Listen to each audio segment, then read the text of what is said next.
is maybe not the history, but kind of has an idea why you're here. Everybody knows we're a nonprofit support and advocacy organization providing services for hard of hearing, deafened and deaf adults. It actually was founded as a nonprofit incorporated in March of 1984. However, it started before then. Gloria Barral was my private, what? Is it up? Yeah, it's coming yes. back on, but All this is not transmitting. We'll try plugging it in now that it's, the thing took a while to get Let's just go ahead. All right, she was a former teacher who had lost her hearing, and at that time, when the hearing loss first started, she wasn't deafened to the point that she couldn't communicate. So she didn't belong to the deaf group. She didn't really belong to The hard of hearing. the hard of hearing. There was a group in town at that time, because I used to do stuff when I was a grad student with them, because she often relied on a sign language interpreter, and they didn't want someone who needed sign, because sign indicated that you were deaf. So Gloria pitched the idea of starting a group to meet some other adults like herself who got it. She didn't live in a normal hearing world, she didn't live in a deaf world, and there was nobody else to go to or talk to. As her audiologist, long time ago, I'm still working, I thought it was a great idea. And so we had little peer support groups or whatever we called them. I've had a few people ask me, where did we start off? I can remember a lot of the buildings, but I can't put them in chronological order. There's only one kid, Okay, so and it's on HCMI too. she described herself as deafened because she heard to some degree with her hearing aids, but I'm going to take you back 40 years for those of you who've had amplification that long, and I've been It does that. fitting hearing aids for that long. They weren't what they are now. There weren't cochlear implants. There wasn't looping, so she relied on sign language. She used speech reading to communicate. She used phone calls now, or, you can caption your cell phone, but she used a TTY, which was a telecommunication device for the deaf. And she made that distinction that she was small d deaf. I did a presentation a number of years ago, and I asked 6 different folks from Aloha, several who were my patient, how do you describe yourself to somebody else? I got 6 different answers. But all of them belong to Aloha. So those 6 different answers fit. Just a quick second, as a professional, they tease me I'm the oldest board member, and I keep reminding everybody, at least not chronologically. This has been a near and dear organization to my heart. It's a part of what I do as an audiologist. So there's always warmth, there's compassion, there's answers, there's presentations. And in case I have to skip out early, which I kind of do, it has been wonderful to see everybody. I'm so glad, a lot of new faces. I'm going to invite you to the next peer support discussion group and leave you with a title called Spread the Word. I'm not going to tell you what word you're going to spread, but it is definitely related to Aloha. I've seen tremendous change in this organization. A lot of different presidents, a lot of different board members, have met some wonderful people. It's really nice to be in an organization. Sometimes as a normal hearing person, I forget, oh, that's right, I got to raise my hand to talk. But it's just been a really neat place to be. ACDHH has been involved, local. Part of the reason we have a student liaison is, as an audiologist, I feel it's vital for my up-and-coming colleagues as I get close to the end of my career to know that there's more than just the clinic. There's help for people, there's support, there's advocacy. I'm going to let you take over and read. Okay. Because I said what I wanted to. All right. Thank you, Tam. Thank you, Tam. She's about to skedaddle. All right, so let's see. So Aloha It became a nonprofit, a 501c3 organization, and recently, in the last couple of years, it is a qualifying charitable organization in the state of Arizona, which allows contributions that we give to ALOHA to be directly deducted from our state tax. So we are very happy that we were able to reach that. The next thing is Lou Touchette created the Let's Loop Tucson movement, and hundreds of churches and public venues and small businesses and homes have been looped in the region. The objective of this program has been to spread the word about the loop and educate public about its benefits. Now, Jim is our looping person. Now, he's over there. And he runs the loop verification project, which he goes out to people who call into ALOHA and test their loops to see if they're working. So he is. A little closer to the mic for those that aren't using. Oh, closer to the mic? Closer to the mic? Okay, sorry. All right. So we still have some loop installers, and Lou has been responsible for bringing this to our attention. The Desert Cochlear Connections group was run by Sue Varden since, what, 2000? 2004. Okay.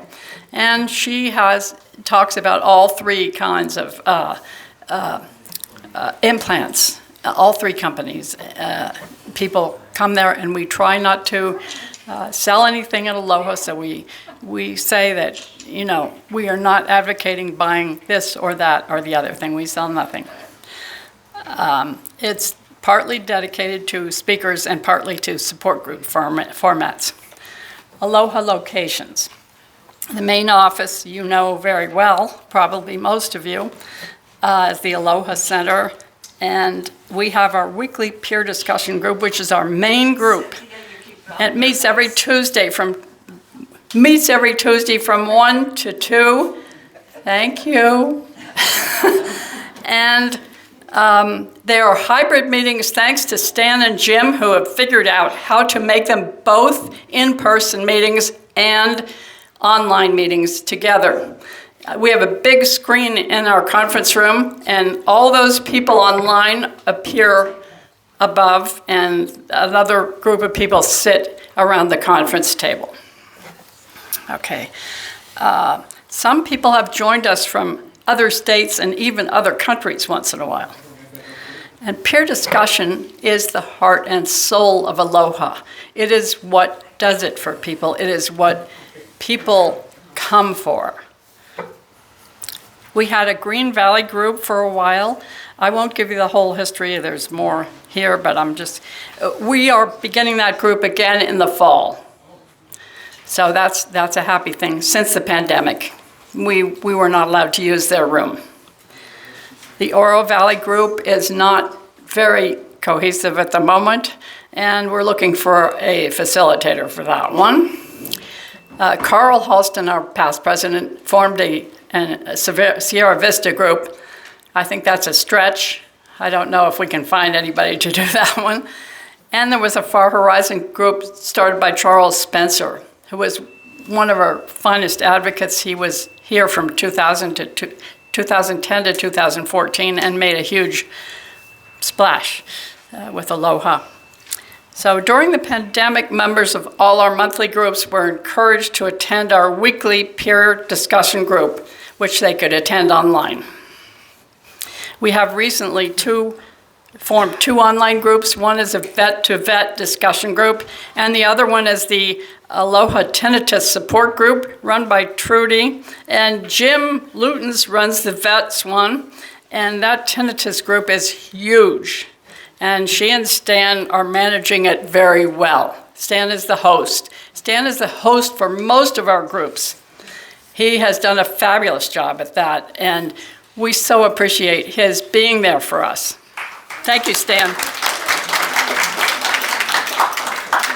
Okay, I'm sorry, this has more information for you. Maybe I can send a copy of this slideshow to some of you who are here. If you want one, let me know. All right, that's the end of that one. Now, I want to tell you a tale. This is a tale of an Aloha traveler. This will take about 3 minutes. The year was 2010. After being an Aloha member with a love for travel, after 3 years, I decided to become a roving ambassador to us.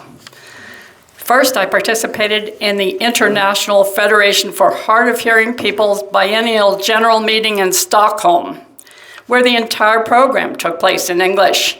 And IFHOH does take place in English wherever it is, so we are welcome to go there.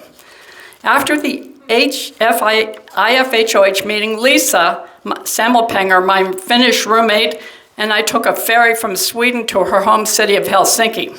We visited many organizations that worked on behalf of people with disabilities. During my entire stay with Lisa, I received as a guest of Kualolito, their Deaf and Hard of Hearing Association, both Finnish to English and Finnish Sign Language to English interpreting, written translation. Lisa had invented this kind of harness thing that she put over her shoulders and back, and there was a tray here, and you could put a computer on that tray, and you could put a computer on that tray, and they could translate for me from Finnish to English and Finnish Sign Language to English in hallways, in elevators. I never didn't have access. I only later found out that every one of her friends donated 1 hour of interpreting to me because they get 18 hours a month in Finland of interpreting. And she had a lot of friends. So I got a lot of interpreting. We even went over the Baltic to Estonia, to the group Hard of Hearing Association, Eesti. And I had Estonian to English translation there. Do you know that during the Soviet regime, Estonians watched Finnish TV to find out what was going on in the free world? Because their languages are so similar that they understand each other, even though they can't speak the other language, maybe they get it. And so they learned a lot from Finland during the Soviet Union of Soviet Socialist Republics. Okay, after enjoying Lisa's hospitality for a week, I flew to London to attend the 25th anniversary of the National Association of Deafened People's annual meeting. It's called NADP. They met in the beautiful old Hotel Britannia in Liverpool. As the meeting began, NADP Chair Ross Trotter asked me to stand up in front, and he wanted to introduce me to the members. Although I was the board secretary at Aloha, Ross treated me like a dignitary. After a gracious introduction, he gazed at me intently and said, "At our founding meeting 25 years ago, there was one American woman who attended. Do you know who that was?" He could see from my face I had no clue. Then he said, "She was from the United States. Actually, from Tucson, Arizona." He continued, "Her name was Gloria Burrell, the woman who founded Aloha." I was speechless. By 2010, Gloria lived in LA and I had never met her. Ross went on, "Yes, we were anxious to get some pointers about her success in founding your organization the year before." Two Aloha travelers, 25 years apart. Way to go, Gloria. Way to go, Aloha.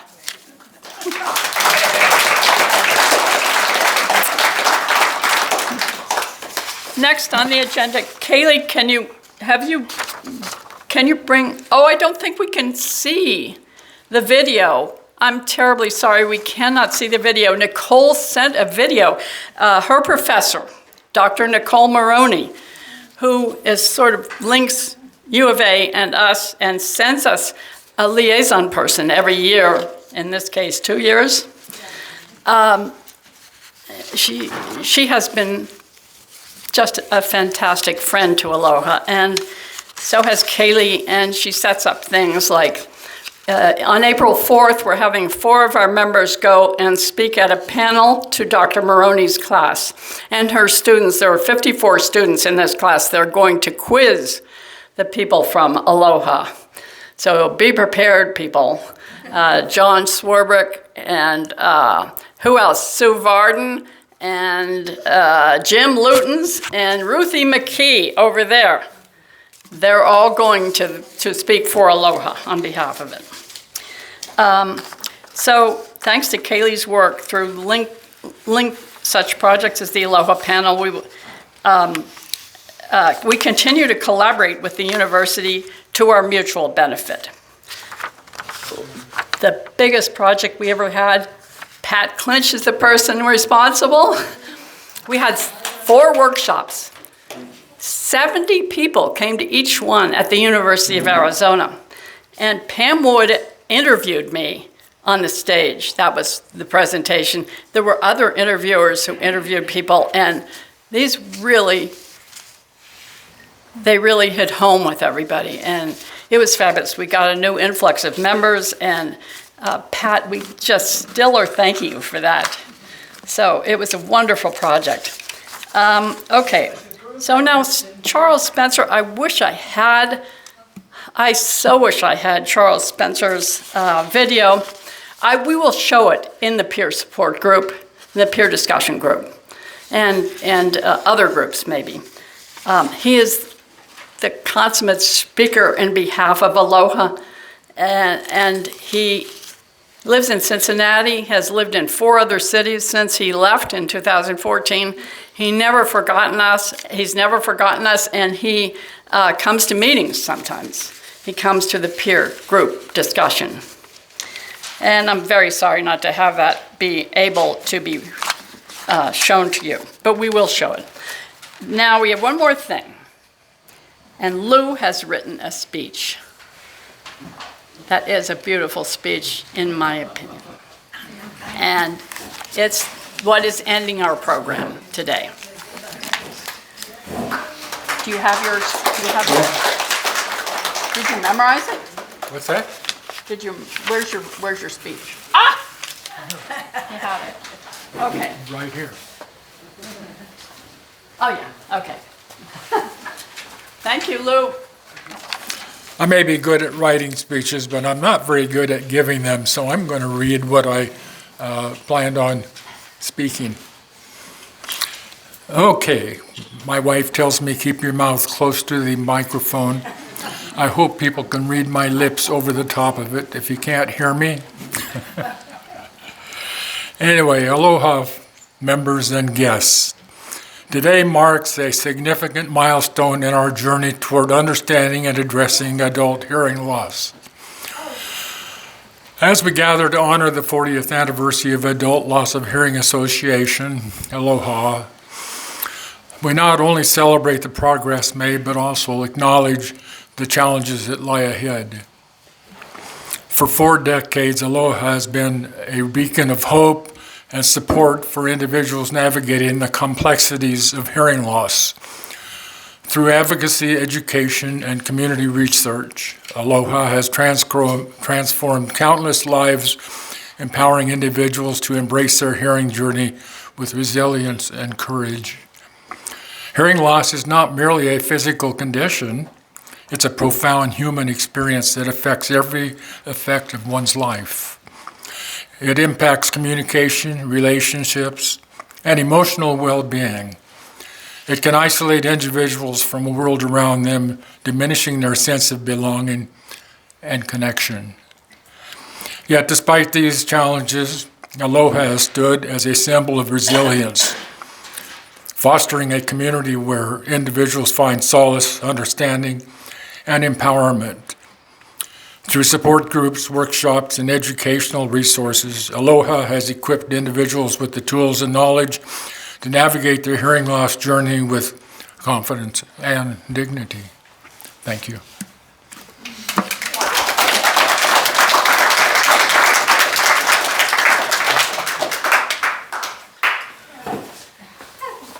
Actually, I was wrong. One other person would like to speak.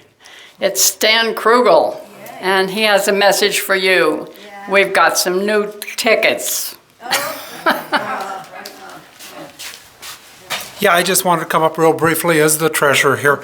Somebody told me that they hadn't heard that this was a $500 a plate deal. You've all heard this, right? Okay, I'm kidding. I wanted to talk about our Jim Click raffle that we've done every year. I worked for Mr. Click for 8 years. He gives a lot back to the community. And what he does with this raffle is any nonprofit 501c3 organization can take part. And there's about 300 of them in southern Arizona. And you can sell tickets for the raffle. The first prize is I saw it, a really loaded Jeep, really nice high-end Jeep. That's the first prize. Second prize is 2 tickets anywhere in the world, and I always add anywhere they can land a big plane. Okay, and the third prize is $5,000, okay? Now, I would love to have somebody from Aloha win one of those prizes. We haven't yet in the last few years I've been doing this. I'm hoping so. Every time I get the stubs, I put little sticky stuff on it, so hopefully he'll grab one of ours. But the main thing is that it helps Aloha. We sell the tickets for $25 a piece, and we get to keep every single penny. Mr. Click does all the other stuff like that. We keep every single penny, and this year now, they didn't do it last year, they're bringing it back, 5 tickets for $100. Big discount. So the table is over there. Myself or Tish can help you with some tickets if you're ready for them. We like check or cash, but we can take credit cards now. It's a little more difficult in here, but please help us with the raffle, raising money for Aloha. And don't worry about the $500 plate. I've comped you all.